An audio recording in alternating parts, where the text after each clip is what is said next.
I'm totally not gonna edit this part first, so people hear my voice first and then hear your voice next. I'm totally not gonna do All right, that. 3, 2, 1. Hello and welcome to the Unofficial Tokucast. I am King Protus, also known as Jim. Hello, friends. I'm Spork. Hello. Yo, welcome back, guys. Hi, hey everybody. Welcome back. You know what's going on. So I'm feeling a little bit cutie, a little bit honey. We're a little cutie, a little honey. We freaking watch those funny little Toku movies. We watch those old ass Japanese movies that have the practical effects. You know what Toku is. Let's get into it. What do we watch today? We do it for you, 2004 this time. Wait. Vintage. Vintage. Wait, hold up. We Circa. didn't even introduce ourselves. Please. You could have introduced Hello, yourself. everybody. Let's Welcome go. to the No, Unofficial you can't. Tokucast. No, I'm My not name letting is- you. I'm not letting you do this. Alright, I'm Cheesymanfredo. You know me. Everyone say their names. We already said it. Because You already said I'm Protus. I didn't say Who's my that? name. I don't know who Because we these say people your were. fucking name. I said, well, alright, I'm Kazoo. I do Alright, let's art. fucking I get it. Let's fart go. around and So shit. who's that angry person who's trying I to already rush said us? my Yeah, name. who's that? Who's this person who's like got better things to do? I or said something? my name upon the real intro of the episode. Okay.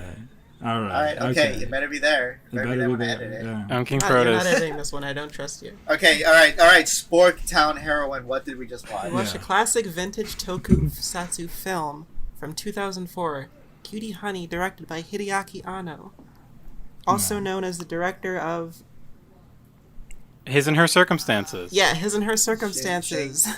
Shin Gojira. No. Shin Nah, Ultraman. you don't care about it. Shin Kamen Rider. Actually, you're right. He didn't direct Shin Ultraman. You don't know That's about true. But- That's true. He just wrote it, or he's currently He is writing good. it. I don't think I've ever seen his it. shit. Kade Kano and Secret Yeah. of Blue Water director Nadia. Hideaki Anno. We basically watched Shin Cutie Honey. Yeah, Yeah, that's It should be added to his trifecta. And dare I say, this movie is slightly better than live action Devilman.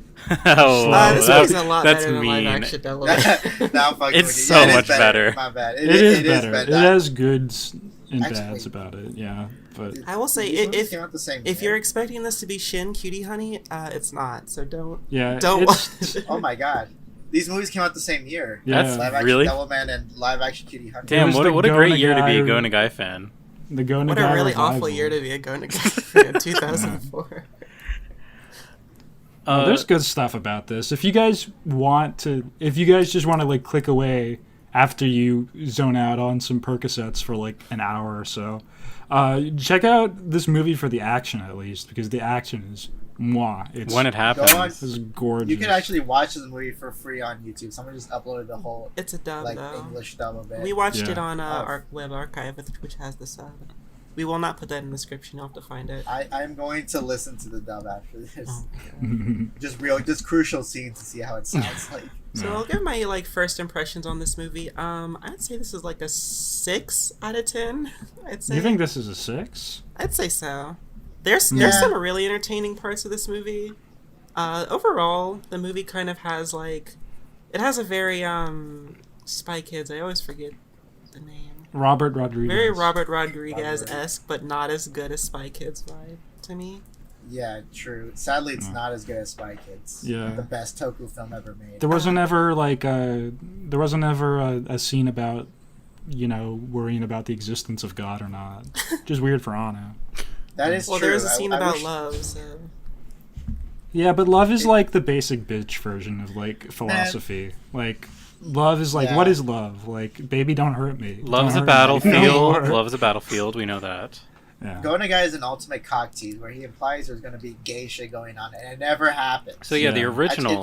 original manga is extremely filled with lesbians. Yeah. The cast is predominantly lesbians, actually. There's like 2 guys in the manga. Literally. And there's 3 guys. One's a child. One's an old man. Leading up to this, A these journalist or guys, something. I did not watch or read any Cutie Honey before this, so I have not seen or read any Cutie Honey other than this Yeah. movie. We have a unique misogynist perspective on Cutie Honey that you just True. don't have. I'm sorry. Yeah. True that. So, yeah. I would say The 3 of us did read it. So Kazoo, Cheesy, and I, we read the original Go Nagai run, which is pretty short. Yeah. And highly recommended. It's extremely wild and wacky. If you want to get it for your collection, it's like $20 most online retailers. I did not read the whole. I read because it's hard to read that shit because if you just type in read Cutie Honey, you're either gonna get a bunch of scans that are in order. No. I mean, are out of order. I mean, and not even the completed things, right? Yeah. It's really fucking annoying, and I didn't really have time to read off the website that Protus over here gave me. But I kind of wish I watched this movie without reading Cutie Honey because I feel like the experience of watching it without knowing nothing about Cutie Honey would have made this more interesting. Yeah, I wanted to do that too, and I did, but I regret doing it. It's the movie kind of expects you to know who Cutie Honey is. Yeah. It literally just starts with her first shot, bathtub, her pussy's out. And she's like, "Oh no, I gotta go save my scientist." Bathtub, First middle thing of the to know, room. no real nudity in this movie at all. Yeah, Very Second important thing, to note. Very important. These, to these note. guys to are posting jack all these off- panels of lesbian orgies and shit. None of that. Yeah. Not a single ounce of None. gayness in this movie at all. There is a stunning amount of nudity in the original manga. Yeah. So many characters just rip their shirts off. Or Honey is most of the time. Honey is naked because It's even in the anime. Think, That was a big thing with how the manga even got set up. Mazinger Z and something else were doing very well anime wise. So they went up to Go and they were like, "Can you make us another hit?" And they were all like, "Yeah, I want a sci-fi one." But I was watching this American series called, what is it called? Honey West. Honey West, and I thought Honey would be cute and stuff. And what if she could change outfits, but you got to see her whole breasts?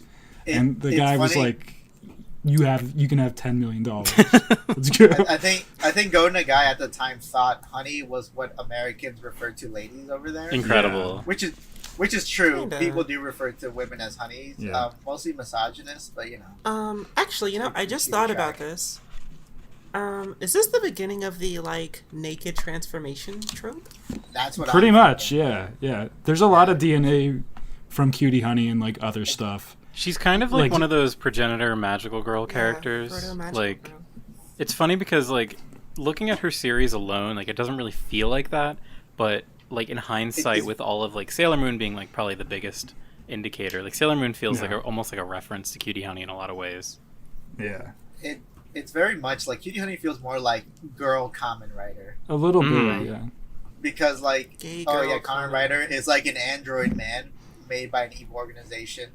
So is Cutie Honey, although she wasn't made by an evil organization, but she fights one just like Kamen Rider. Let me tell you And guys, In Kamen Rider, they want to take over the world, while in Cutie Honey, they want to steal all the jewels. It's true. They want all the jewels, jewels because they're run by women. You see, and if there's one thing women love, women it's love jewels. Yes. Yeah, exactly. Yes. Diamonds and So treasures. that yes.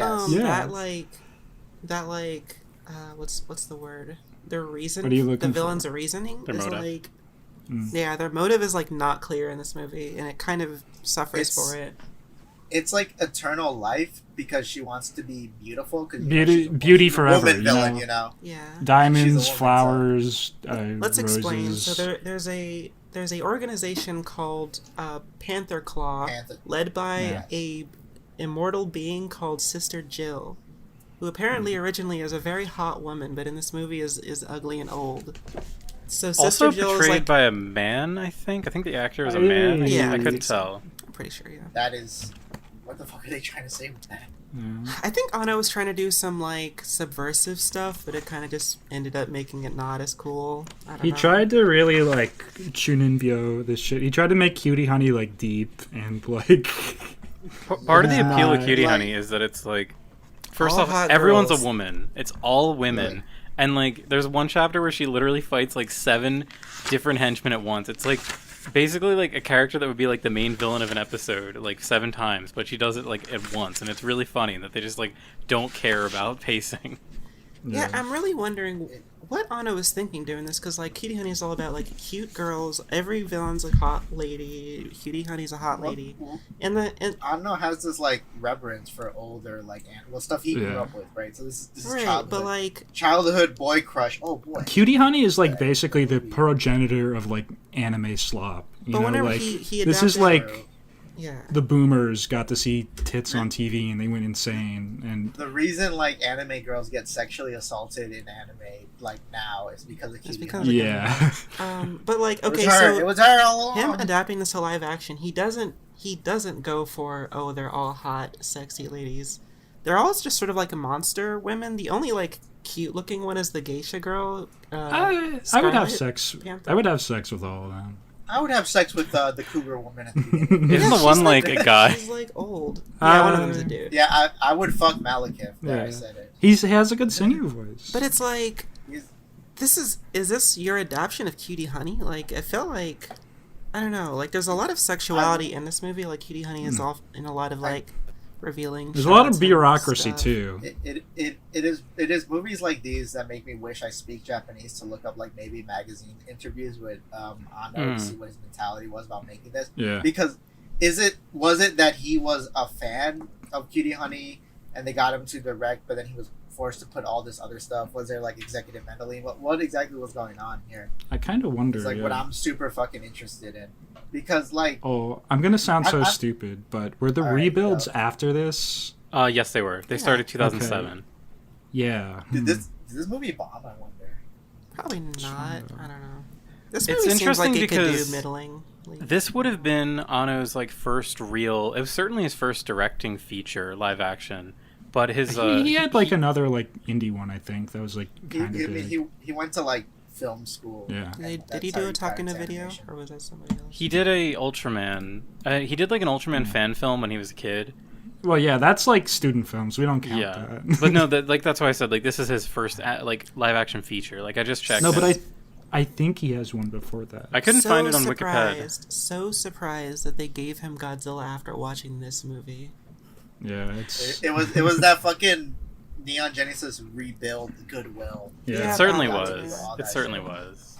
Yeah, Cutie Honey does not lend itself to bureaucracy. Like that's a lot of this movie is just like dealing with Not-chan's There's a little work bit of it, life.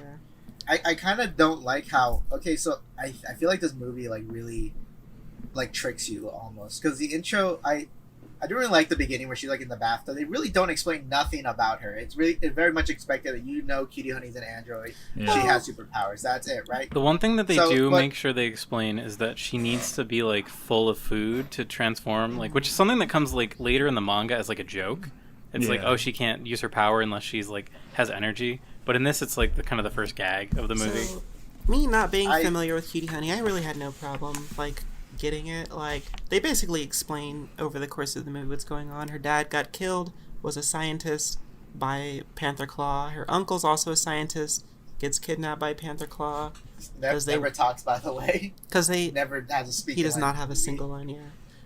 Man, I would've Because they loved want if they want they, the secrets to the eye drive or whatever it's called, the thing that Ice. Oh, we'll talk about eye that. system that lets Cutie Honey exist, I suppose. I would have loved if we could have had Honey's fucking animatronic father in this. Oh yeah, just like the dad, like in the manga, the dad dies immediately. Like the first thing he does is die, Yeah. and he had created Yes. under his house like a chamber that is a robot version of himself that is a recording of telling Honey exactly what she needs to Yeah. know about her new robot body. It's a fucking pizza robot. It just says Base. exposition. Then he explodes.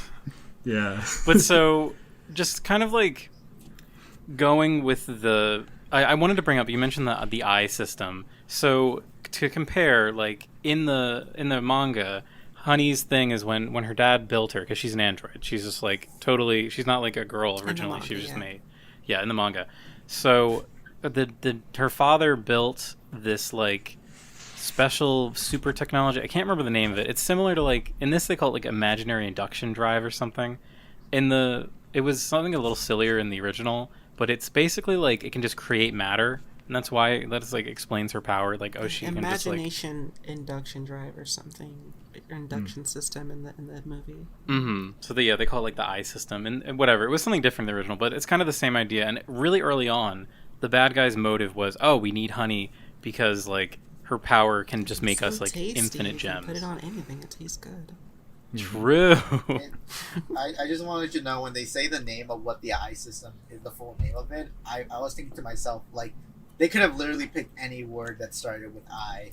ISIS system. For this shit. That's because like fine. imagination, what was it? Imagination, intelligence, Induction or something. I wrote That's it fine. down. Like Japanese What- media what does- always has this in it. Like there's always what does it the even fucking mean? bullshit Like, drive. I'm fine with that. Imaginary induction Is it- system. That's what it was.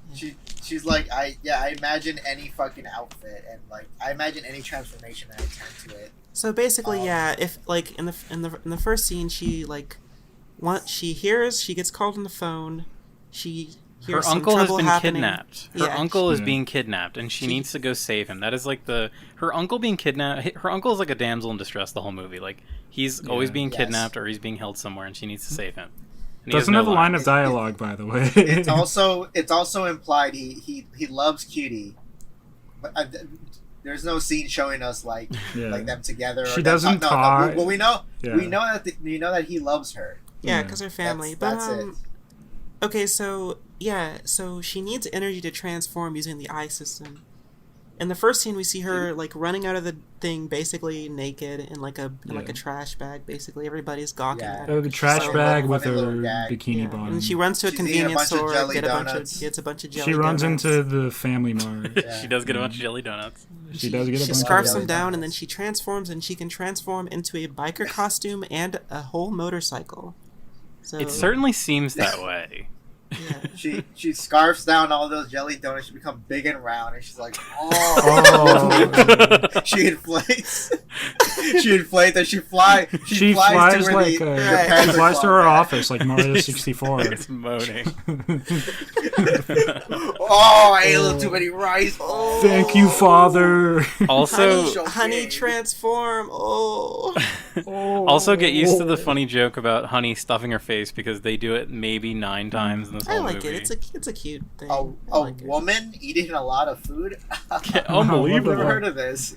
This bitch be pregnant. I always like it whenever powers like require like calories intake. You know, Yeah. I like that. You know, me too. But like, it's never like a thing that becomes a crucial thing in the plot. Like, there's never a moment where it's like, oh no, I need to defeat this guy, but like, I'm so fucking hungry. Yo, right could you now. imagine if she had like a fucking Popeye moment? She just like she's fighting one of them, and there's like a rice ball at him. Like, Yeah, and things like this, you usually have like, oh, this is the weakness of the power, but it usually only comes up for like plot relevant reasons. In this, it doesn't. That's fine.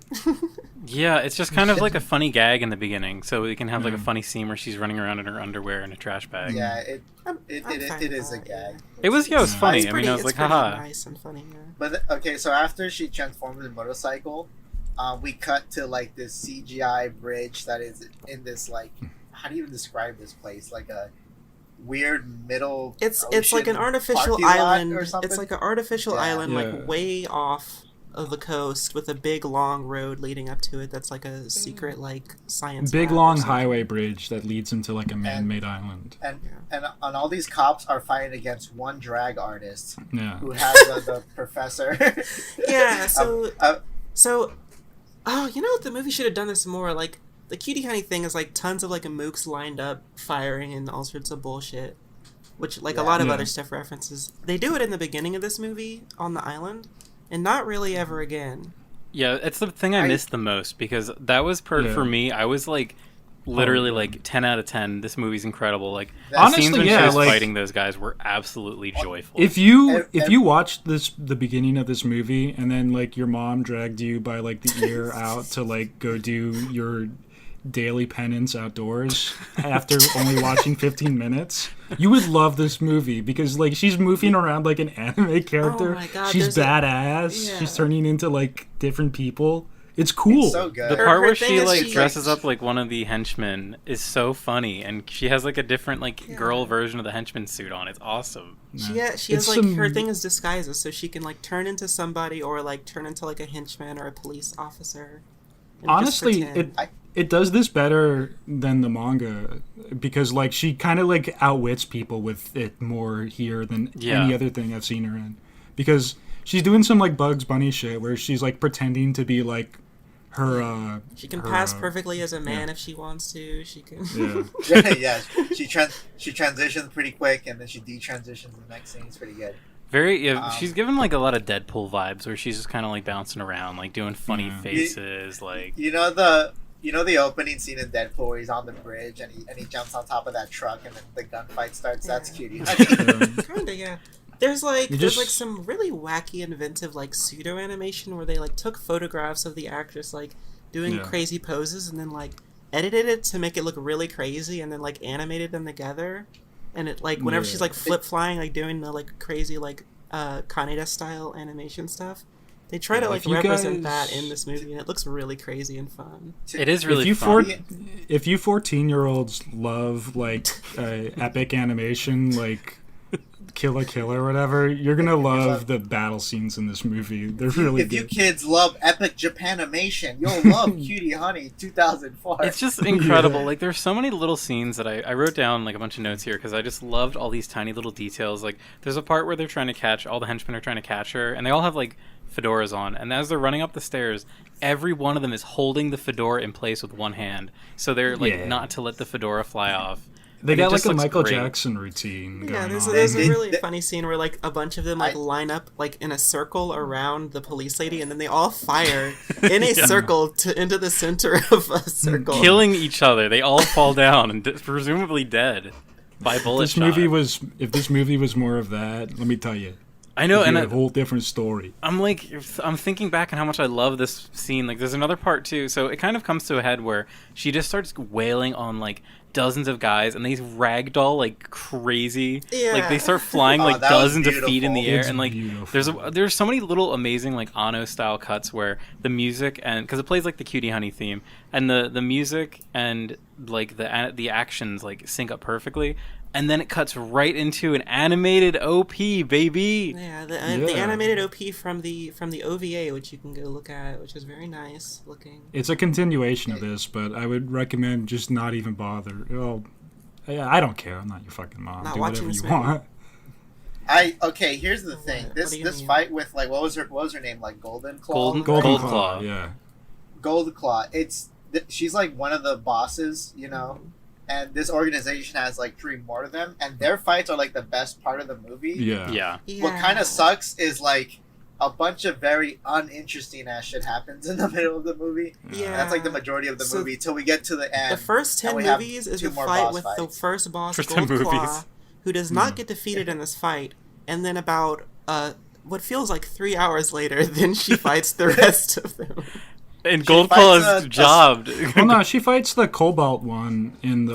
She fights the spider. That was great. The Cobalt one was great, honestly. Like all the boss fights were hella good. Holy shit. Yeah, we can get to that one later. Yeah, we'll There's get a few to other that, details about the Gold Claw fight that I really love. So Gold Claw has like a giant like scorpion like tail head thingy, or like that like there's a part where it picks Honey up and like does the thing where it like smashes her back and forth. The Hulk slam, And it was so funny. Like, it looks like they just put like a JPEG of like broken ground under her.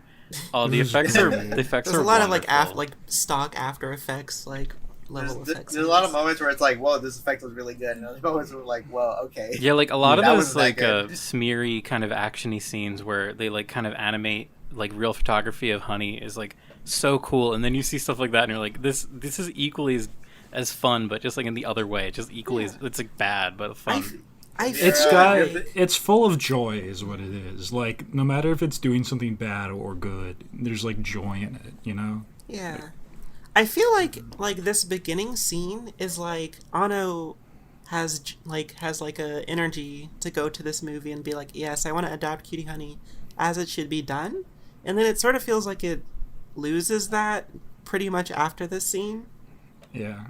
It comes back in spurts, but it pretty much like we don't really get a high. I think the scene where she fights the henchman, I was like, I could watch a fucking hour and a half of this, and it's a really funny one where like all the henchmen are shooting at her. She's just like hyper speed, like moving her sword back and forth to like knock all the bullets, and there's like a giant pile of bullets on the. Oh my god, I forgot about that. Yes, that was awesome. That's really good. I wish now that I think about it, you know which movie kind of is like starts out very wacky and then just is pretty good at just being that consistently wacky throughout the whole thing. The Godfather is no Speed Racer.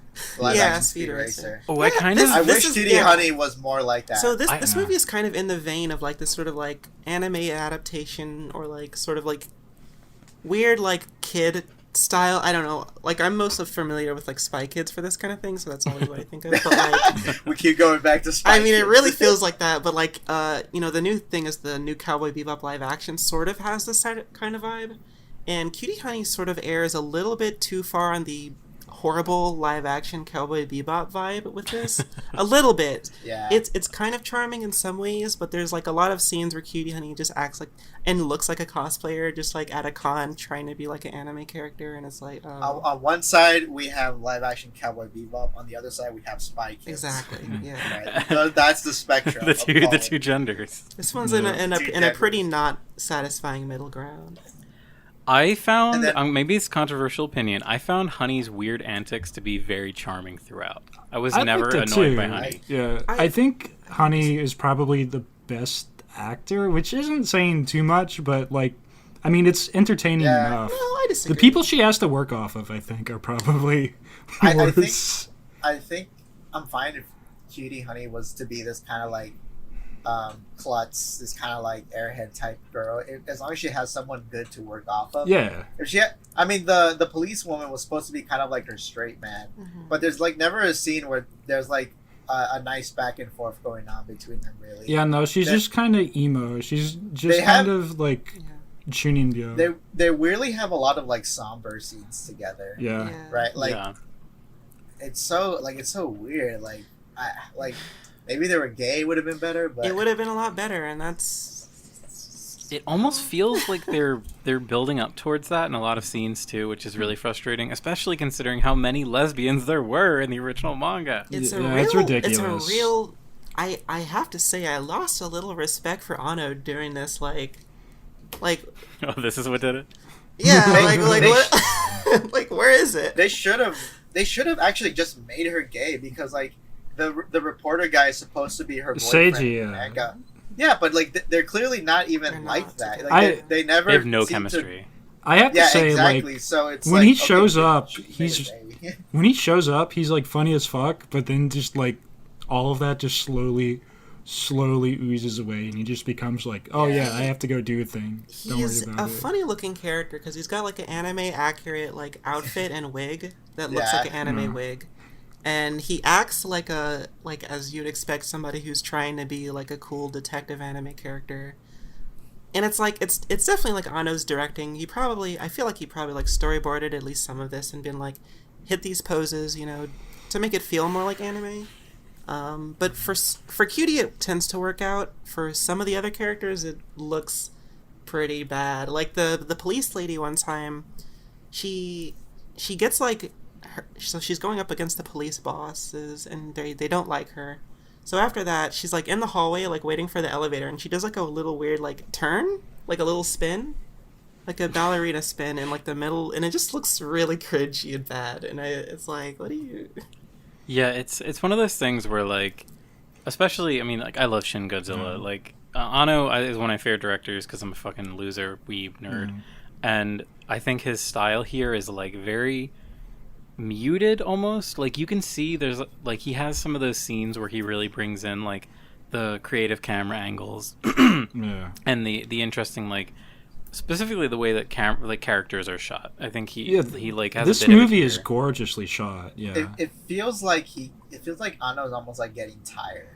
I feel like he would have like exciting scenes, and then like after that he would be like tired down to do anything. It starts to look like a J, just like a regular like J drama show. Yeah. Like yes. Do you think him being like weird and like introverted maybe had something to do with his directing? Because it feels like there's like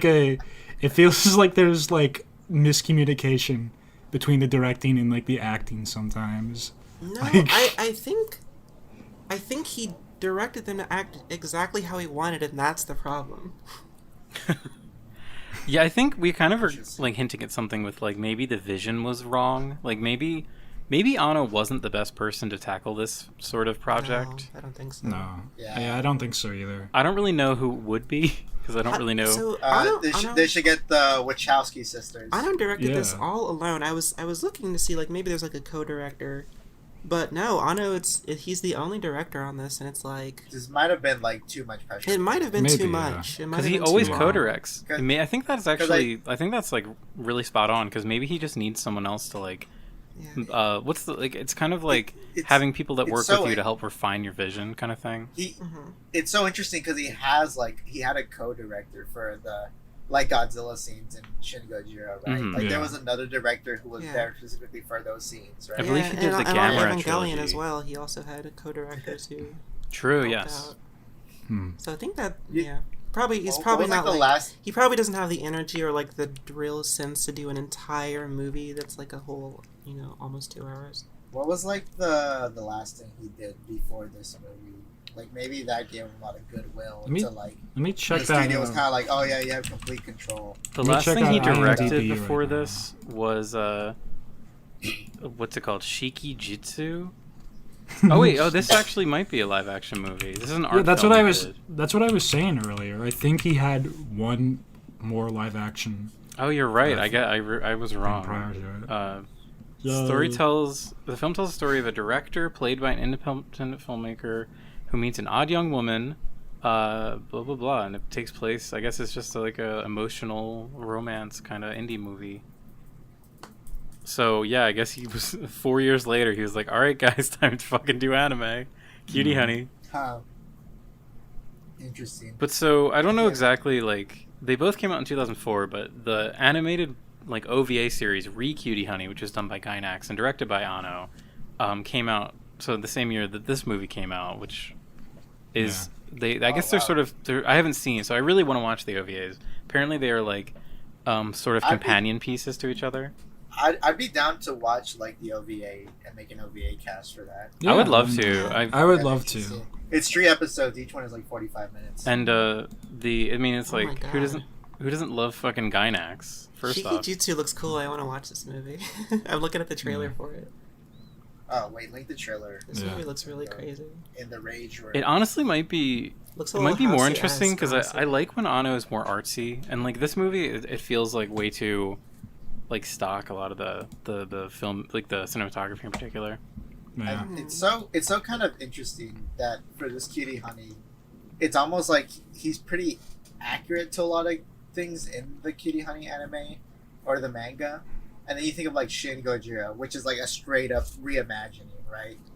Like there's like little nods to like original Godzilla, but like he does like the thing that a lot of like new reboots of Godzilla don't do, and not connect it back to the first movie, because every iteration, every like reboot of Godzilla always connects back to 1954, and Shin Gojira was kind of like, yeah, we're not gonna do that Mhm. like at all.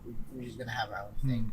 This had nothing to do with Cutie Honey, but it was just Yeah, I Something don't want to I've harp on it been too thinking much, but about. like not a single lesbian anything. Yeah. I do want to try and grab the rail, grab the train, and put it back on the rails. I want to try and kind of go through the plot of the movie. I don't want to do that.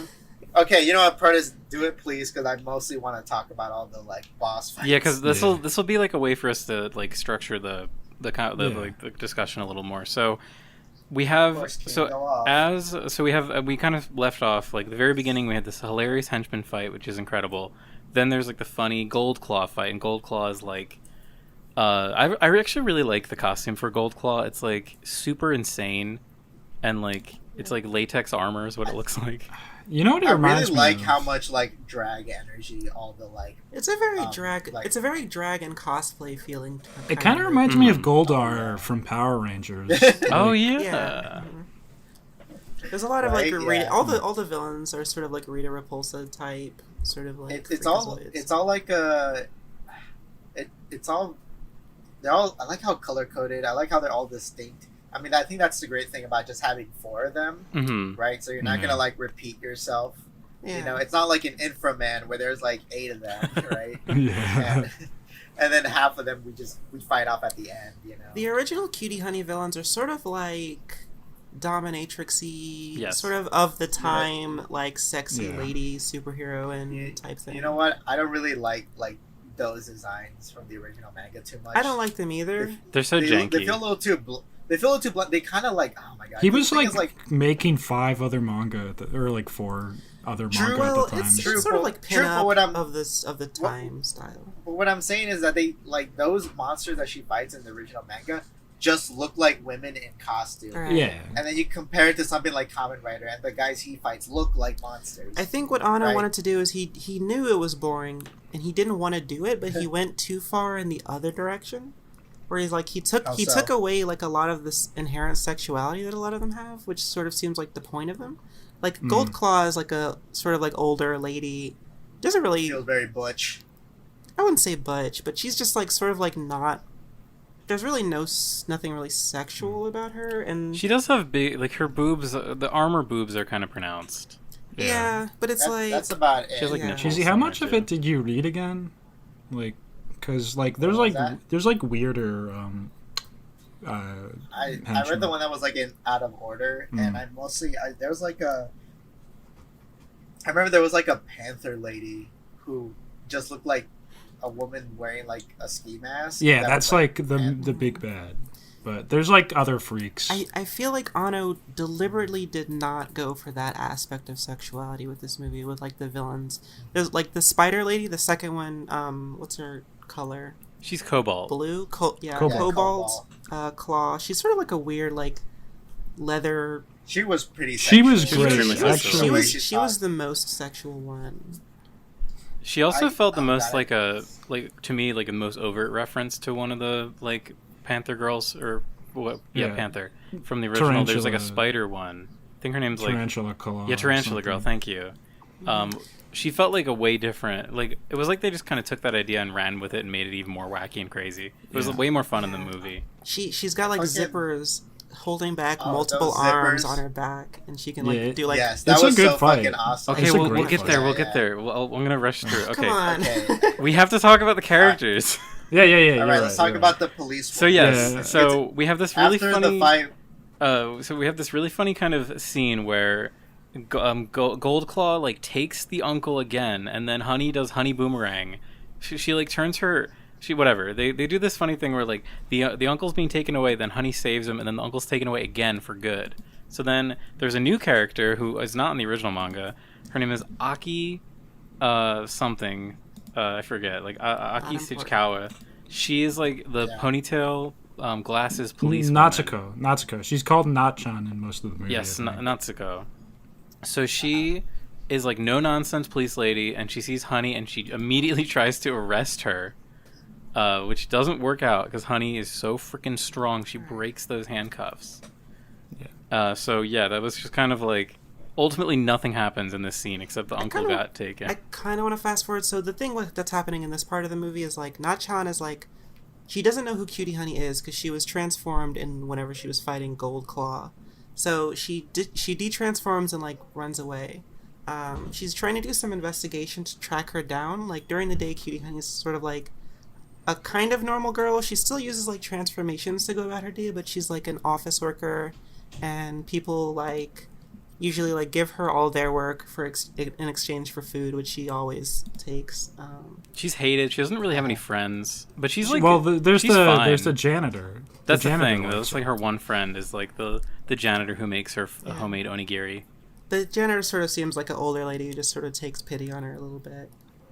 Yeah. More like a sort of motherly type, but she's not really in the movie that much. So I kind of like in retrospect think that maybe the movie should have started with her being at the office doing work and then like getting the call to action, and then she's like racing to there, but she's like, oh, I got no energy, so she just snatches food away from coworkers. But then they wouldn't have been able to do like, the underwear yeah. scene. They wouldn't be able to show her pussy. Yeah, you're right. Yeah. I mean, that's like a Cutie Honey type thing from what it seems like.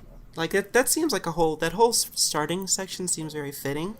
Yeah. And then we sort of get into like the little bit more mundane stuff where the police lady is trying to track her down and figure out who she is exactly. So We also see the reporter journalist Seiji, who's like the boyfriend character. He's like ultimately like I'll bring him up here and that'll be the last time because he just kind of shows up to like direct the plot, because like exposition. This movie has a really hard time figuring out ways for Honey and even the police officer to like be involved in the plot, and it like has to go out of its way to like have Seiji show up and be like, hey, yeah, we need to get in this car and leave because like we have to have a fight in this location. If you think about it, like Cutie and Nat-chan very much don't find out a lot about Panther Claw by themselves. It kind of is this character who pops in. Seiji just pops up and he's all like, yeah, here's all this shit about that. I have to go do something. And There's he just leaves. In the middle of this though, it's not boring. It's still like there's still like a lot of wacky, zany sort of stuff going on. Like there's a part where they're like her Cutie and Guy are like under the building, like in like segways for some random reason, and then Nat-chan shows up in her bicycle, and it's like, and then they like walk towards Seiji's like little car, like he's got a little sports car, and then they're walking, and then he's just driving the car beside them, and at the pace they're walking, and it's pretty like. It was very entertaining, yeah. There's some funny like ways how like the characters just interact with each other, but it wears thin by like the hour mark. I want to say there's no like real chemistry. There's no like real group dynamic. Once the wackiness like fades, you're just kind of like. This could have been the trio. Everyone just bouncing off against each other, but like that's not really the case. They do try to have a scene where this happens, where Seiji invites Cutie and the police lady to his place to try and get them all together as a team dinner. Sort of it's sort of like why, but it's also like it's also like so much later too. Like you think that the scene should have probably happened like in the beginning of the second act instead of like in the beginning of the third act. I'm really struggling to like place where each thing happens in this movie, because it was close to the end. It was basically before like the final action sequence. It was after like that scene you were talking about. I think Honey kind of just gets a little after she's like meandering around. She's meandering a bit, and that's then when the music video happens. I think she fights Lady Cobalt, and then because the policewoman wants to find out more about Cutie. So then she shows up. She like tracks down like where she works at this office. Yeah, and Cobalt Panther like shows up there too. Yeah, and it's really fucking awesome because she like disguised herself as like one of the people who bully Cutie Honey at the office space. Lady, and there's a scene where that woman is like kidnapped in broad daylight by the henchmen, and a dude sees it happen and walks the other way. He hears it. He there's a lot of really weird. He literally turns around and saw her. He saw her get like abducted. They go around the corner. He was looking the other way, and then he like hears her scream, and he looks back, and he's like, whatever, I'll just keep going. I have a lot on my plate. This shit happens in fucking real life. And what it looks like is her skin got stolen, and like the spider lady just like got into her body, but that's not actually what happened. And there's this epic scene where she's like crawling on top of the ceiling, and they're running away for her. They also do this one gag that they also did in the gold claw fight, where she's dragging the policewoman on the ground. Oh yeah, and they speed up the footage. It's very like anime. Is it funny? I didn't really find it funny. I liked it because cutesy. She's like, all right, I need to get you away from here. So she just drags her on the floor, and there's like a smoke trail because she's going so fast. And the funny part, what I thought was funny about it was like the scene that they saw was so horrific that the policewoman is like scarred. Like she's not even reacting to what she's looking at because she just saw like a fucking creepy. Oh, we didn't even talk about Yeah, she's on the fucking. Yeah, so what happens? So bitch. like the beginning of the scene is the policewoman is like confronts Honey in the bathroom at her work, and she's like, how do you know Cutie Honey? So this is like a sort of like could be a lesbian scene where she like kabedons Honey against like the wall of a bathroom stall. And they keep getting closer and closer and like sliding further and further closer to the ground.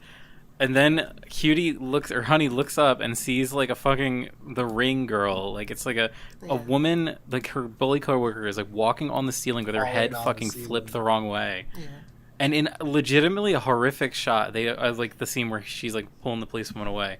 This creature is like made of rubber, and it's like running across the ceiling on all fours. It was legitimately horrifying. It's one of those to times where bad CG really works to sell the horror of it. Yes. Yeah. Oh yeah. So she's being chased. They run through the hallway. They get to an elevator, and they think they're safe. But she's suddenly in the elevator with them too. Yeah. So this is the part where never explained. She's just in the elevator too. So the first so they get in there. They think they're safe. Then like a skin suit with like the office lady uniform drops down from the ceiling. And you're like, oh no, that was her. She's fucking dead. She got turned into the things from Under the Skin. Like, and when so the guys they look up at the ceiling. She can like the spider lady Cobalt can like attach her to the walls and ceiling. So she's like standing perfectly straight on the wall, looking down at them, and it looks a very really funny effect. It's really funny looking. Yeah. This is the first time I saw an under boob overhead shot. Yeah. Oh my god. It was almost like their boobs were like docking, because it's like you have like the boobs up top, and then like you have hers. I might just screenshot and put that to be like the picture. She can use like hair tentacles to grab Honey and Nat and not to know. Spark, and then after that, what she does is that she stretches down her legs. And then she like rubbers down like a fucking cartoon. Yeah, it takes longer than you'd expect. Like she stretches her legs all the way down to the floor, and then she like gets down and like jiggles, like, but not in like a sexy way, in like a They were really edging us with this scene. It's really funny. Because it feels like a fucking long time before she actually comes down too. So yeah, she knocks Nat's gun away. Or no, what she does is she doesn't have to. Nat like pulls out her gun to shoot at Cobalt, but Cobalt uses her hair to like twist them up, and so that Nat is pointing her gun at Cutie's face. And Cutie is like restrained to both. She was doing that earlier, by the way. She has like a little deal line. She has like a little deal line with it's either with Nat or. Like, did you kill my father? Yeah. And she's all like, do you remember stuff? I don't know. You remember what you ate a year ago? Died. Yeah. He died like a year How many ago. breads have you eaten? Yeah. Yeah, he answered that. And then she goes Hulk mode. Well, what she does is like it's kind of like she's trying to get her hand to her like little choker, because that's how she does her transformation. So she's able to finally do it and becomes like Combat Honey with the sword.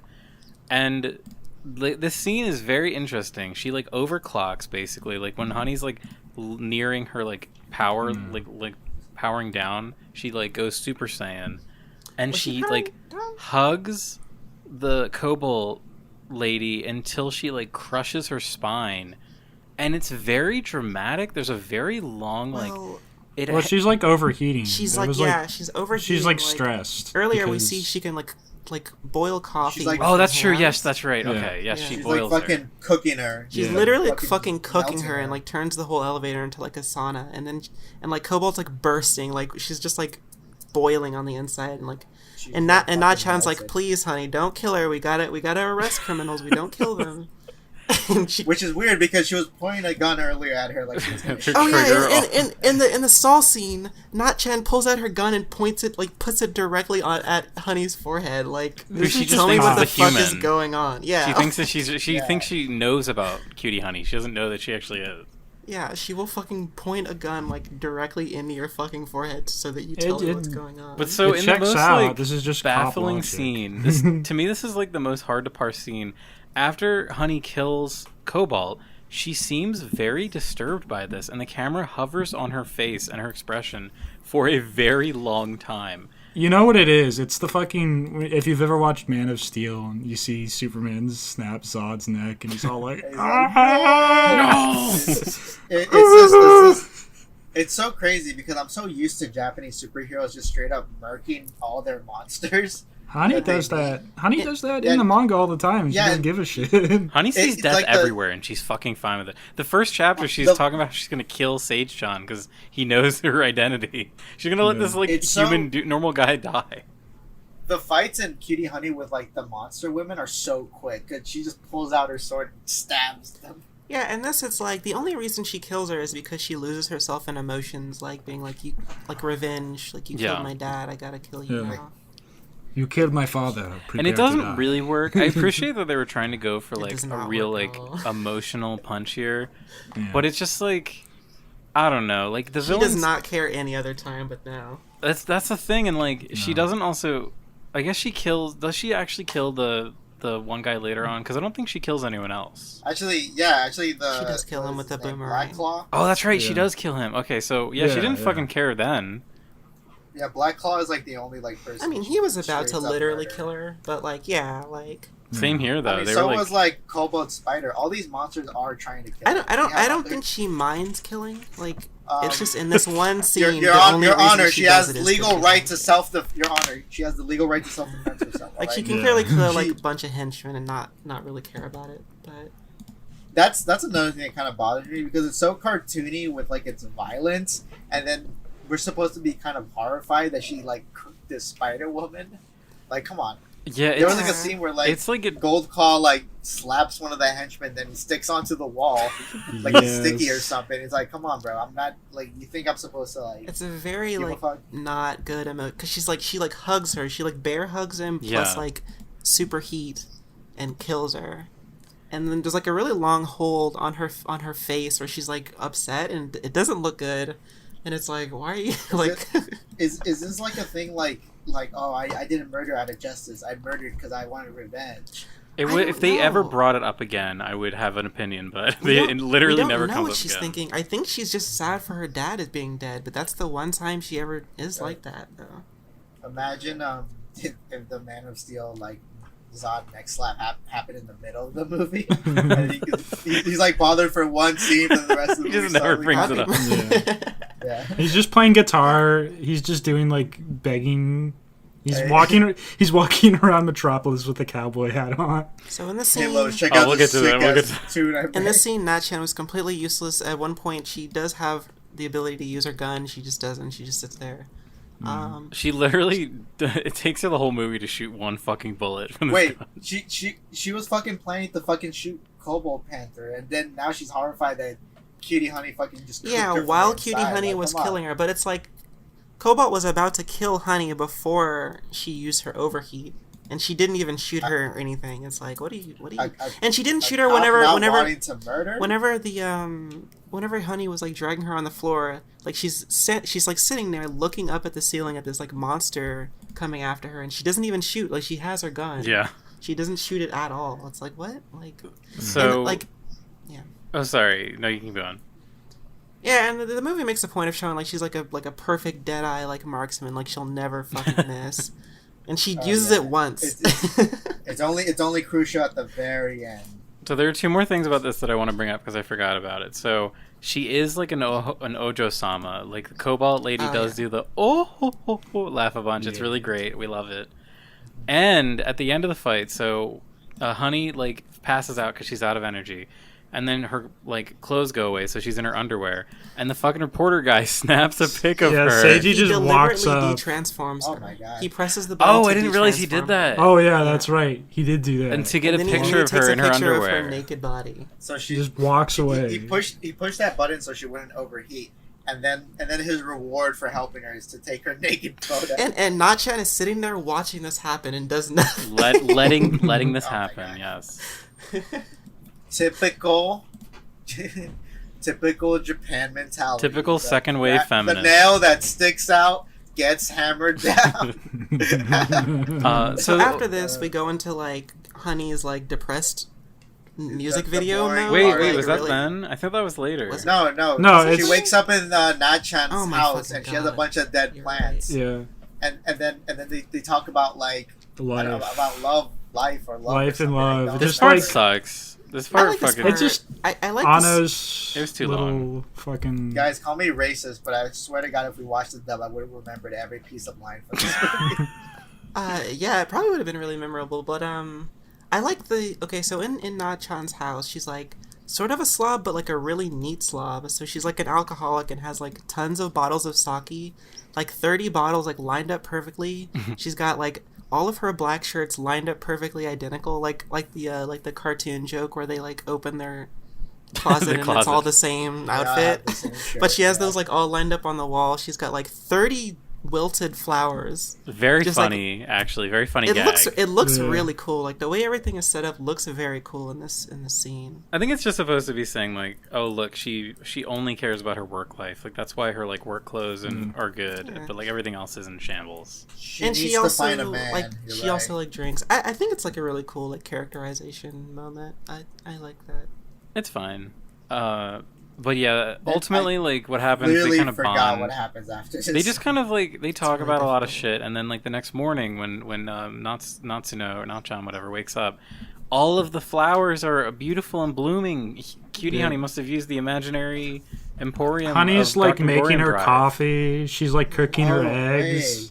She's She all woke like, up- hey, babe, coffee what's because- up? Because she only drinks a Oh, that specific. explains- She's like a hard ass. Like Nachan's a hard ass. She only drinks one kind of coffee. She doesn't like bring anybody over to her house. She doesn't hang out or have fun or anything. I just realized that explains the fucking ending now. And it's like, so they're like, oh, they're the same. Neither of them have any friends, but they're like different. Like one of them's all dour and sad, and the other one's bubbly and happy. It's like a whoa. It's like pottery. They have to really point this shit out.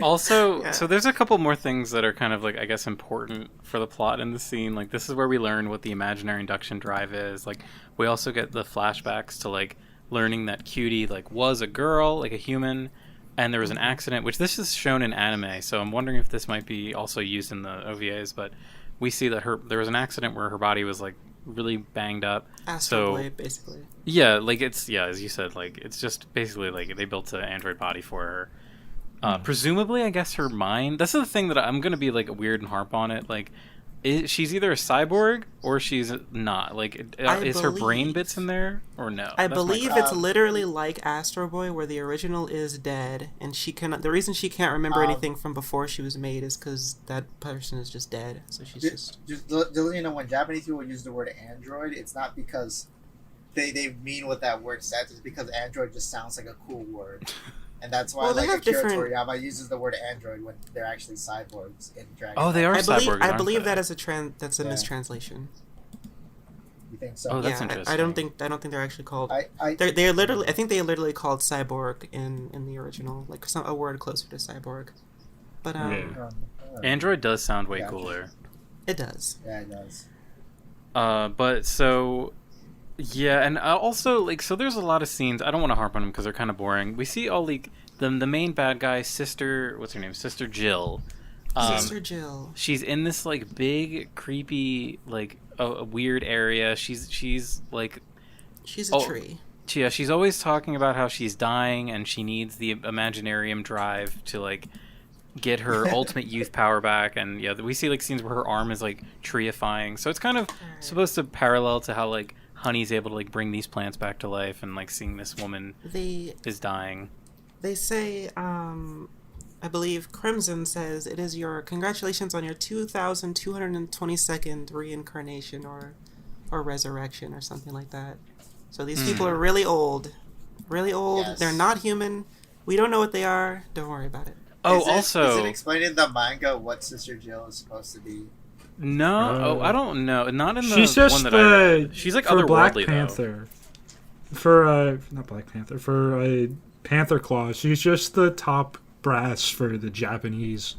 In this one, part she's of literally Panther like an Claw. alien, like tree of life, like ancient. Yeah. tree Oh being. yeah. Yeah. So what's weird is like, yeah, she's not like that at all. She, as you said, like she's just like kind of a normal like top person. But there is like this other realm with like, is it just called the Black, or is it called Panther Claw as like the main bad guy? Because Yeah, like yeah. she is like her design is fucking hilarious. Her like mask is that she just has like a giant panther helmet. Like it's a whole freaking panther on her head, that's like pouncing towards you.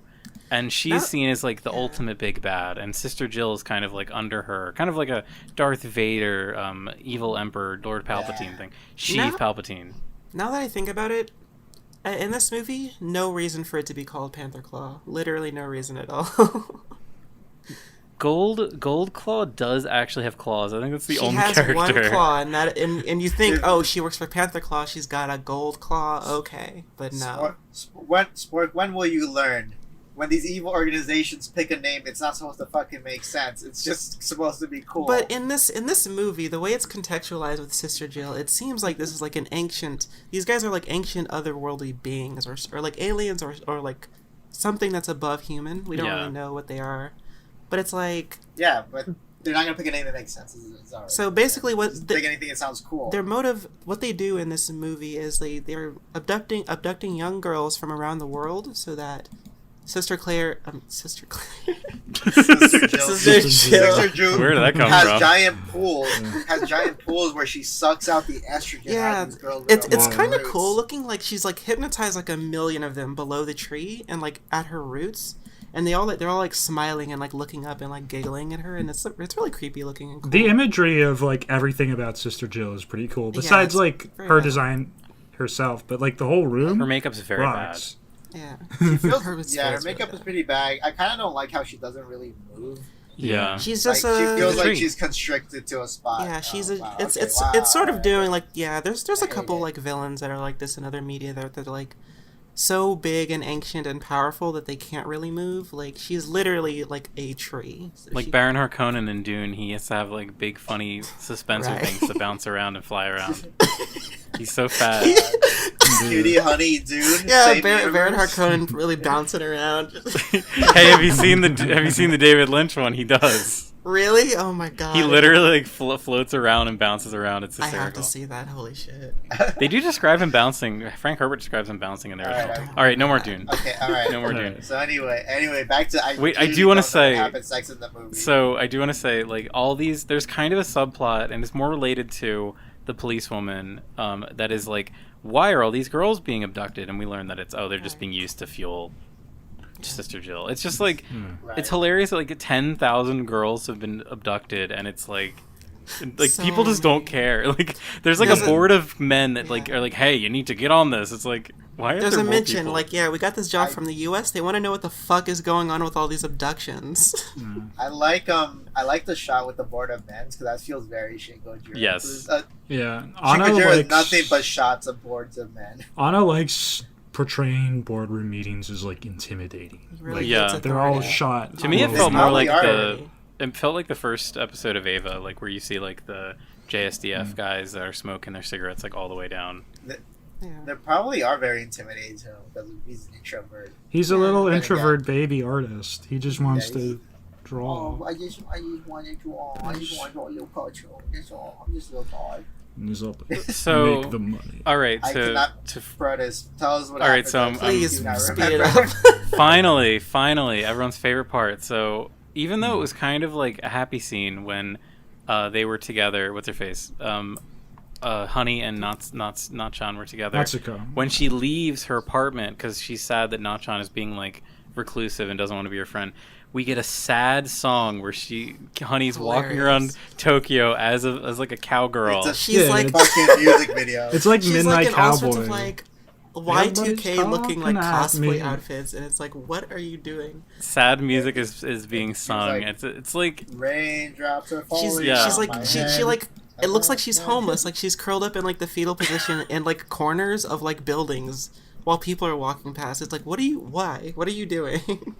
And it's just so funny because we see like real people. Like they just filmed I think none of these felt like Anno was there. This felt like they just had like a second shoot. What do they call that? Director come in and just like follow the actress around. This one feels kind of like Anno because it feels sort of like the theater part in the actress was a very popular like pop star at the time. So this feels like some sort of contractual. This is her Hillary Duff moment. To bring up the movie Under the Skin again on this podcast. That movie is hilarious because it was shot in Scotland and Scarlett Johansson is the main character, and there are actually scenes of that movie where Scarlett Johansson drives around and like she talks to people that aren't actors, like real humans on the street, and because she's in some random city in Scotland, they don't realize they're talking to Scarlett Johansson while she's like propositioning sex to them. It's crazy. It's a crazy movie. Yeah, so wow. We should watch that for the Tokucast. I can't be sure, but it really looks like these are not extras in the scene. It looks like they're just people on the street. Yeah. And they just filmed her walking, looking crazy, and then some of them like turn and look at her like because she's the craziest looking one. She's wearing ridiculous outfits. She's like It's really strange. Ultimately, and, like, she cycles through like 3 or 4 different outfits in the scene. It's like, what is going on? And her final outfit is she dresses up like a salaryman with a mustache, and she goes to her work. And she, like, talks to the janitor lady, and she's like, do I know you? And then she's like, no, and she runs away. It's very strange. I didn't understand why this scene was in the movie. So, in her work, all the girls wear these, like, blue, like, they look like flight attendant outfits, and all the like dudes just wear, 50s. like, normal suits, which sucks. But, so, like, at the end of the scene, she like, puts on a suit and, like, a really obvious, like, fake mustache and short hair and goes in there. And then she's, like, walking around, like, nobody notices that. Like, nobody can tell that this person is not here, and it's obviously Honey. It feels like a dream sequence in a way that, like, none of the other scenes in this movie feel like. Yeah, it does, yeah. All right, moving along. There's really not much left. They have this really long fucking scene where they go to Seichan's house and they do like karaoke. They do shitty karaoke. It's like the worst karaoke. Nachan is like, "Hey, honey, you can make any matter with your power. Make a fucking karaoke machine right now," and she does. Yeah. Okay, the karaoke part sucks, but the part before this I actually like. They just get drunk. Oh, there's a part. Oh my god, one of the most insane moments. Honey, I guess, has never had alcohol before, and she chugs 2 beers. And then Nachan's like, hey, can your girl handle fucking beer? And he's like, I guess we're going to find out. And then she makes, like, strange faces for, like, 30 seconds slowly, straight. Like, makes a bunch of weird faces and then starts to scream. And I'm like, she does her best Scatman John impersonation. Wasn't it, wasn't there just a scene where she's trying to talk to Nachan about something, but she doesn't want to? And then out of nowhere, Kitty's all like, well, I guess now that I'm in a boy's house, better explore this boy's room, and she opens up this door, and the whole room is filled with photos of Cutie Honey. Yeah, yes. That this fucking nasty fucking perv of a reporter has been taking up her. I like that he has like a whole wall, and then like there's like 2 of Natsuko behind like, the computer. Behind the computer, and then she's like, she's just like, there's something going on between those 2. Yeah. Okay, so Nachan gets to the apartment first. And then he's like, so I know everything about you. I do my research. I know what your favorite color is, your favorite blah, blah, blah, your favorite sake, blah, blah, blah. And she's like, oh, well, you also don't know that I hate reporters and I like to drink alone. And then he gets on the couch next to her and then he, like, tries to put the moves on her and it, like, works. Yeah. And then Honey shows up and then cock blocks her. Oh, yeah, cocks block her. And then she's, like, really sullen and sad after this.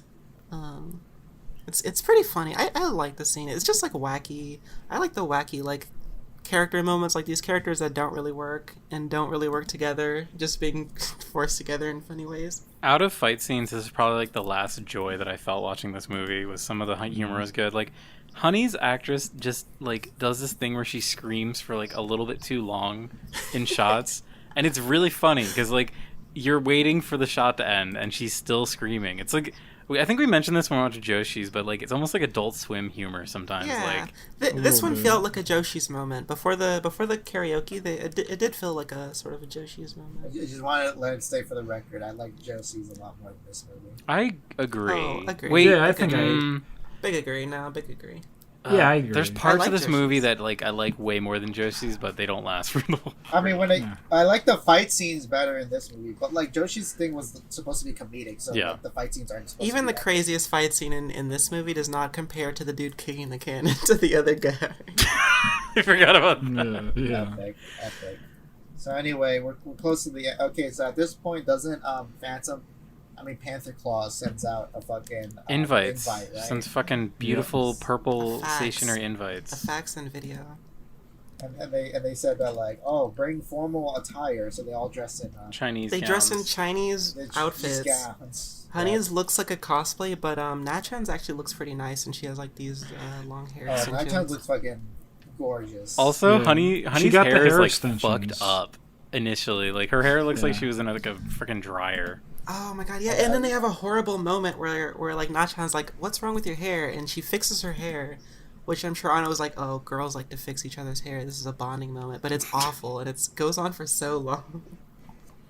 Jesus Christ. So, just to like hyper accelerate, we finally get the final scene, the final action sequence, like Honey's gonna go confront them, and a giant fucking drill comes out. The tower was underneath the Tokyo Tower, and it comes up out of the ground. There's a giant drill that comes under from Tokyo Tower, literally fucking lifts that shit up. It's like 2 miles tall. It's so fucking large. And a giant bridge shows up, because Cutie Honey was the top of a building, which was the rendezvous point that they told her to go to. And the giant drill shows up, a little bridge formed between the drill and the building that she's on.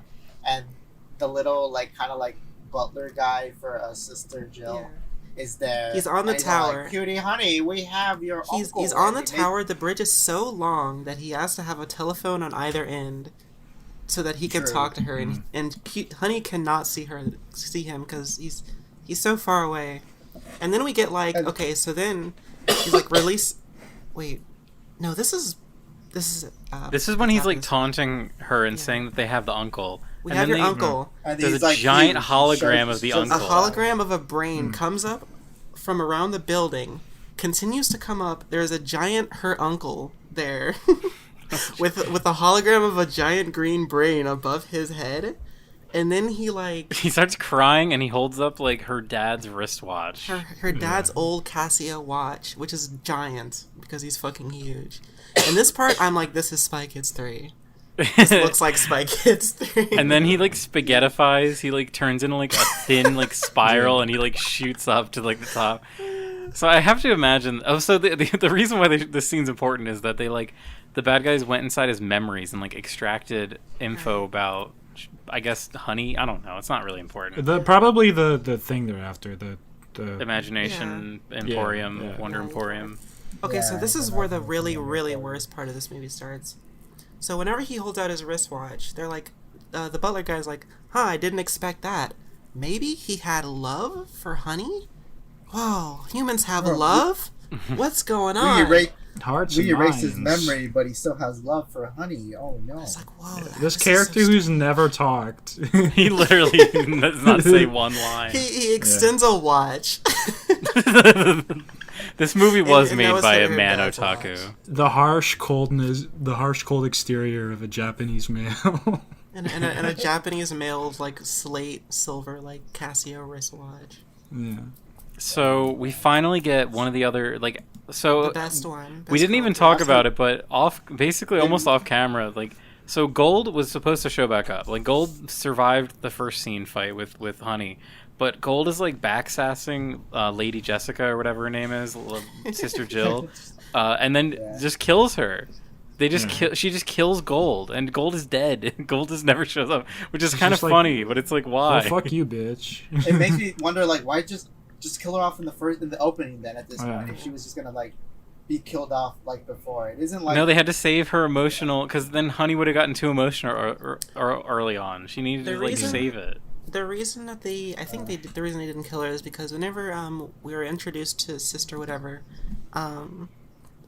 each of the Panther Claw presents a gift, so they're like, here, and Gold Fingers is like, here's all these golden weapons, and there's like a big hologram of like a fucking million like cruise ships and fucking planes and like jet planes and ships.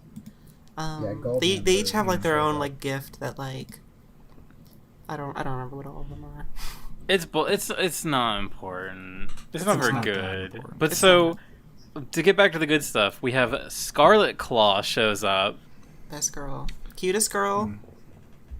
Best girl. She's like kind of got like a geisha thing going on. Yeah. She speaks in like a voice like Susie from Little Witch or Nonon from Kill la Kill. She's very cute. Haruko. And she does the fucking she has her attack is a scarlet laser. We don't learn the name until she uses it, and her fucking jaw like unhinges. Yeah, and she fires it's like Ghost of the Shell, like geisha robot. Yeah. That's exactly. Oh my god, cool. It literally is that. Yeah. I was trying to think of like what it reminded me of, and it literally is like the geisha robots that they did in that Ghost of the Shell movie. She looks like a normal person with a bunch of geisha makeup, and then her like. It's a really weird, like, transition between her face and then, like, the robot version of her face, and it, like, unhinges. But it's really awesome, and it, like, blows through, like, 3 buildings, like a giant-ass laser. that Honey Real dodges. Shin Gojira type Yeah. shit. I also like it that she never warns her she's about to use it. She just uses it. Yeah, it's to great. just like throw her off. It blows a giant hole in 3 buildings, and one of those was her office building.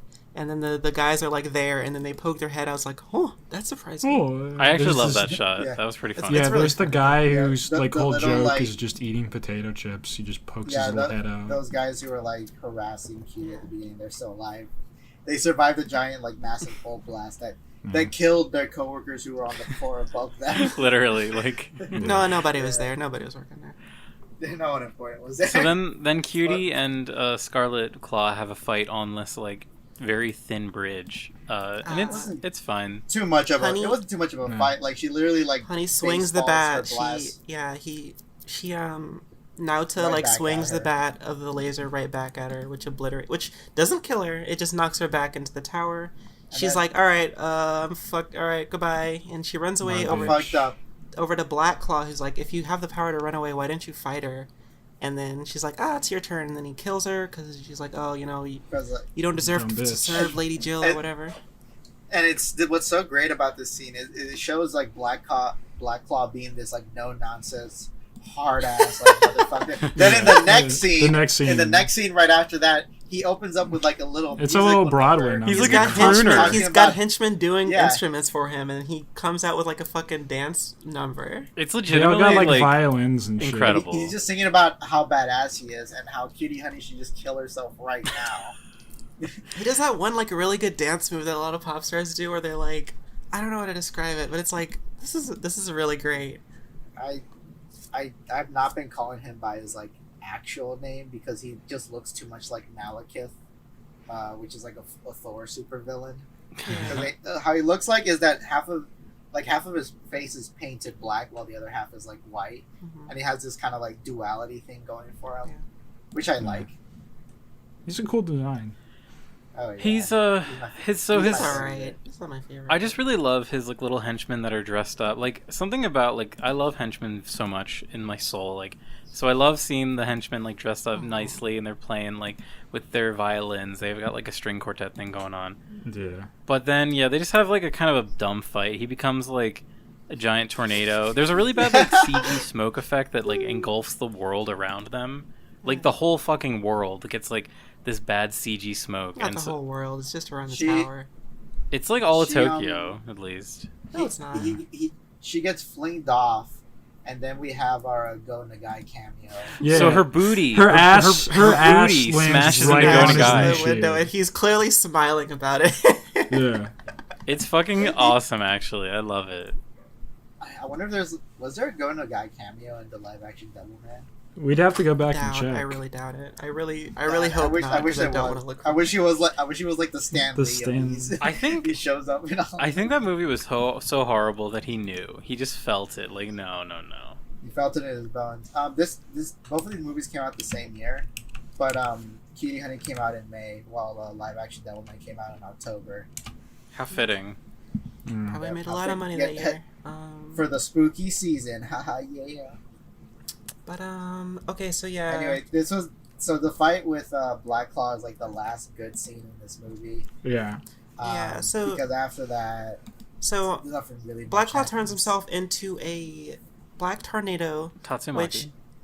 which she runs from in a really funny like cut where she's like running like a side scroller away from the tornado and it's coming towards her. It looks really bad and really funny. And she's very fast. She's It's like doing the flashing. same And, stuff as all the action I was does. watching it and I was thinking like, man, CW Flash wasn't that bad. It's like Sonic running from a tornado. Then it catches up to her, picks her up, throws her back onto the tower, and then he's like spinning around. Like his arms are spinning around like a top. like a top, right? And he's using those as like blades. He's like monologuing while he's doing this, and it's like really ridiculous.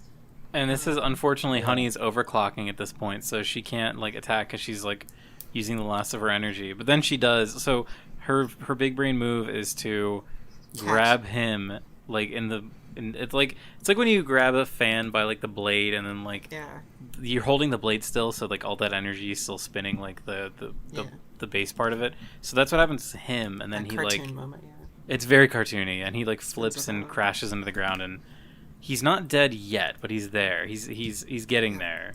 Honey is basically almost out of energy. She can't really move. He comes up, Straddles her, which does not look good, and tries to like choke her out or some shit, right? Tries the end of Ava. Yeah, literally, he does the fucking Shinji Asuka thing. And she saves the day by doing her honey boomerang, which shoots through him and kills him. So it's not really working as a boomerang here. It's kind of just like a laser, because the boomerang doesn't shoot out, and it just also doesn't come back. From short range, I guess. Honey Boomerang is like an OP weapon in like the manga too, because it's like an insta kill for any monster she usually gets. Good. Yep.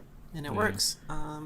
She feels no remorse about this. While this happens, None whatsoever. He had it coming out. While this happens, Nachan and the dude are also on the tower on different levels, running around doing their own little mission. Nachan's just trying to get to the top, but it's like a giant ass drill, so she would have to like run for like miles and miles and miles to get anywhere.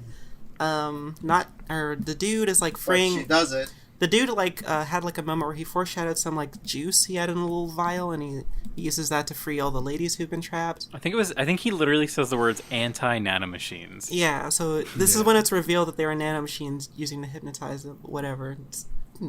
Yeah, I don't care. Honey shows up at the chamber. The butler guy is there, and then also Nachan appears above her in like a different path. He's like he uses like a laser whip move, which actually does damage Honey's armor, and it's like, this is like the most damage she's ever gotten from like from this none of them have character. ever harmed her basically at all. But yeah. But he's so wait, the one thing here, the reason why Nachan is here is because she sacrificed herself. So she took the place of the uncle. So the uncle is now safe. He's taken by whatever the humans down there. So but now she is chosen to sacrifice herself. And then this is the part where Honey's like, "No, Nachan, don't sacrifice yourself. No, it should be me." No. You're so sexy, Nachan. She doesn't do it. She's just like standing there above her, and then the butler's like, "Yeah, see, that damaged you, but that would kill her instantly. So you better not fuck around." And so Honey is like, "All right, I gotta be the one." Jill is like, "All right, come with me, Honey. I need you to use your shit to be beautiful forever, whatever." There's a whole part where they're like fusing together, and Honey just like lets this happen because she wants to save not to know. He's slowly turning into a fucking tree. It's a really bad effect. She's getting her her energy absorbed. And then reporter guy shows up, and he's all like, "Oh, Honey, you can't let this happen." Earlier, Nachan had got captured by the henchmen and had her gun thrown off the thing, which conveniently the reporter was right below, so he caught the gun. Now he has the gun, but not the now magazine. He's there, not the magazine. So there's one bullet. Yes. So he gives it to Nachan, who's like a dead eye, and there's like the little heart on Honey's choker. She fires it right there. Last thing she says, she's like, "Honey, don't do it, blah, blah, blah." They both try to do their, "No, don't do it. It's not worth it," or whatever. Doesn't work. Then Nachan's like, "All right, turn to me slightly, if you can even do that, and then I will get a shot in." And she does it, and it works. And I don't really know. And then the worst scene in the movie. I don't really know why she's trying to shoot it. Like, I don't understand what that would do. Because Cutie Honey, her transformation is activated by her pressing the little heart on her choker. Yeah. It seems kind of weird. I assume because the energy is channeling through her. Maybe she thought she would just break it. Maybe. That's the funny part, is when the bullet hits it, the bullet like crumples, but the charm is fine. Maybe the idea is that she can't absorb her if she's not in the Cutie Honey form. Maybe it's not explained. Nobody knew. They were like, "All right, we have one thing we could possibly do. Let's try it." It's kind of like turning your computer on and off to see if that helps. And ultimately, it's kind of like does nothing, because what she ends up using to win is just like thinking of her daddy, and she's like, "I remember my daddy." Horrible basically, scene. Horrible. Very they ripped this off from Superior Spider-Man, a comic that came out 10 years later. But yeah, it's like, basically she's all like, "Oh, I found out what love is. Oh, that's the point of living." And so she fucking lets her. So Sister Jessica, or whatever her name is, Sister Jill lets herself die. Yeah, she becomes. She does what we all want to do and becomes a tree. Yeah, she fully treeifies, dies, and turns into a little seed. A little flower. Little seed, yep. And Butler guy It's a really awful. It's sort of like the last two episodes of Evangelion, except those parts are cool and this part it's not. It's funny too because they do like the water backdrop too. Like they have like very very like similar imagery, but it just is not good, and I hated it. Really bad, really long, awful. The movie feels like it's 3 hours long by this point. Oh God. So yeah, that's it. Butler is cradling the little seed, being like, "Oh, honey, this is gonna happen to you. You're immortal also. So you're gonna do the same thing that happened with her." And she's like, "Nah, I like people." And that's it. Yeah. Like I like people. Yeah, I don't judge humanity. Unlike other immortals. Yeah. I'm different though. And that's all she wrote, basically. At the end of the movie, We find out that Seiji is like a agent of the NSA. He's fucking Oh God. This is one of those times where like whoever wrote this was thinking like, okay, usually like there's a character who works for the FBI or something, CIA, and these kind of things. CIA, like what group have we not used? NSA, yeah, they. NSA, they report stuff, right? Yeah, surveillance. Yeah, that totally sounds right. It's freaking wild. It's such a wild decision, and it's also so it kind of ends with them being like, "All right, we're all going to become like a team, and like, I guess work together as detectives or something." It's just like to fight against future threats, I guess. Even though like they destroyed like the big bad threat. Like the worst part about this is there's so few characters in this movie that Natchan has 2 police officers that she works with, who I believe have maybe like one line where they're shadowing Honey and the dude in the car. They don't show up anywhere else, and they're completely forgettable. But in this last scene, they're here, like they're a part of the group, and like they were here the whole time, and they're able to just like walk alongside the rest of them, like these 2 fucking nobodies who are just like, one's a fat sweaty dude who just sweats. That's all we know about him, and the other guy's like a little Weasley dude. That's it. Yeah, there's nothing here. All the friends we made along the way are finally here together. There's 3 characters and we have to pad it out, so we'll put these 2 other guys in there. Not gonna lie. At the start of this like podcast, I was like, this movie wasn't that bad. But now that we talked about it, actually, it feels like a fucking marathon. I would say you could watch this one, like, unlike Devilman, don't watch Devilman, but this one, if you really like Cutie Honey, maybe you could. There's some interesting parts. I think it just needs to have a lot of fat trimmed off of it. Literally all the fights. Just watch all the fights. Just like if there isn't a compilation of all the fights, I might as well just make it. I even like parts in between the fights. It's just there's a lot of fat in this movie that needs to be trimmed out. Yeah. Also, what else was I gonna fucking say? Just watch Joshi's.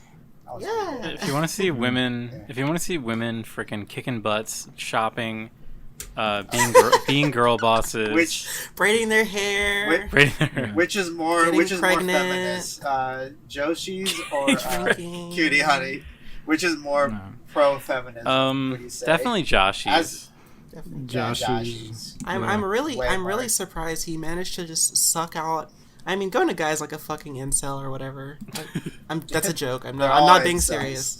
But it's like, going to guys not a fucking woman's man at all. But like, I know, managed to suck out every bit of femininity from this that he possibly could.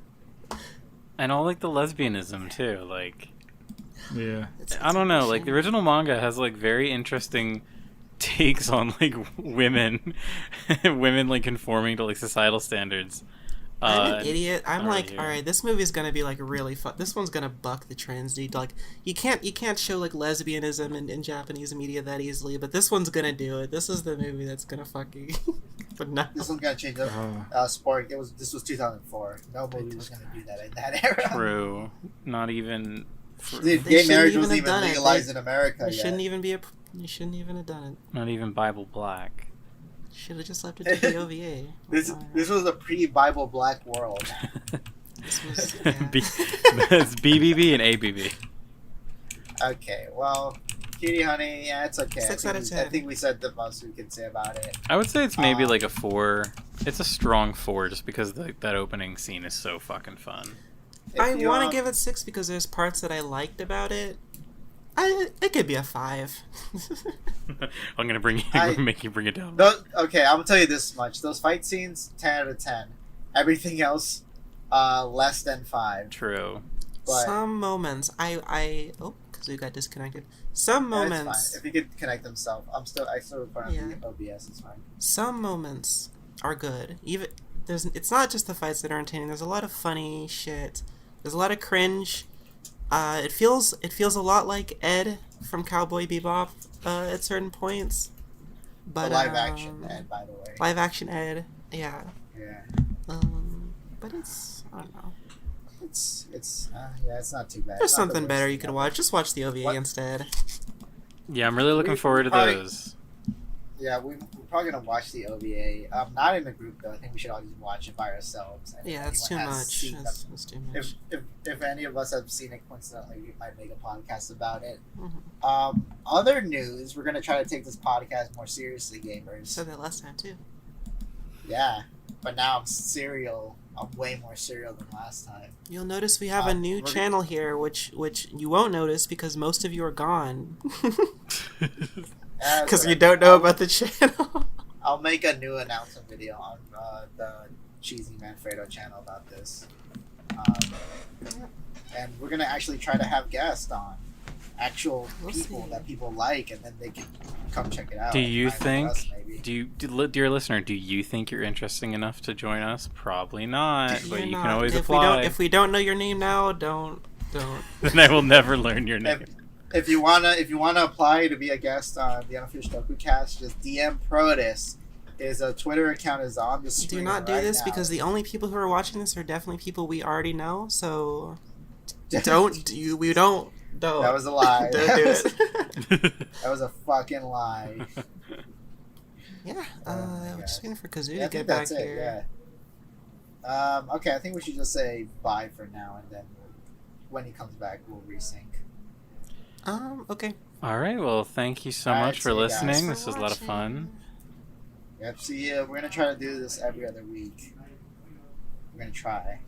I suppose. Do or do not. We're gonna- There is no We try. shall see. All right. Exactly. Favorite Toku film, Star Wars.